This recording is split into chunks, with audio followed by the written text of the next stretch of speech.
आज हम देखने वाले हैं कि रजनी बिस्तर पर लेटी होती है, सांसें भारी, आंखें बंद। राध्या पास खड़ी है, हाथों में वही आयुर्वेदिक तेल जिसे उसने प्यार और उम्मीद से बनाया था। राध्या डरते हुए रजनी से कहती है, मां, थोड़ा आराम मिलेगा आपको। मैंने बहुत सोच समझ कर बनाया है। लेकिन अचानक राजनी की तबीयत और बिगड़ जाती है। मॉनिटर की आवाज तेज हो जाती है। नर्स की चीख पूरे घर को हिला देती है। परिवार दौड़ता हुआ आता है। सबकी नजरें सिर्फ एक इंसान पर टिक जाती है, राध्या। किसी के लिए वो बहू नहीं, बल्कि एक शक बन चुकी होती है। किसी की आवाज आती है, अगर इसने तेल न लगाया होता तो मां की ये हालत न होती। राध्या टूट जाती है, लेकिन चुप नहीं रहती। राध्या, मैंने कुछ गलत नहीं किया। मैं मां को नुकसान क्यों पहुंचाऊंगी? डॉक्टर आता है, इंजेक्शन देता है। थोड़ी देर में राजनी की हालत संभलती है, लेकिन डॉक्टर का चेहरा गंभीर है।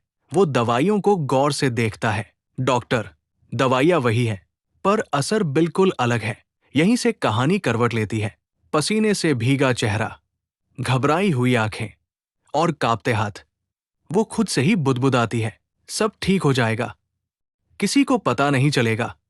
लेकिन साजिश कभी न कभी सामने आती ही है। अचानक राध्या को याद आता है, आज सुबह नई दवाइयों का स्टॉक आया था। वो भागकर दवाइयों का डिब्बा लाती है। डॉक्टर जांच करता है। डॉक्टर हैरान होकर, समस्या इसी स्टॉक में है। घर में सन्नाटा छा जाता है। लेकिन प्रथम अब भी गुस्से में है। प्रथम, अगर मां को कुछ हो गया ना, तो मैं तुम्हें कभी माफ नहीं कर पाऊंगा राध्या।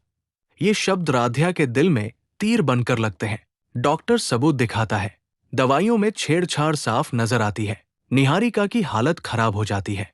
सच सामने आ जाता है, निहारिका ने ही दवाइयां बदली थी ताकि दोष राध्या पर आए।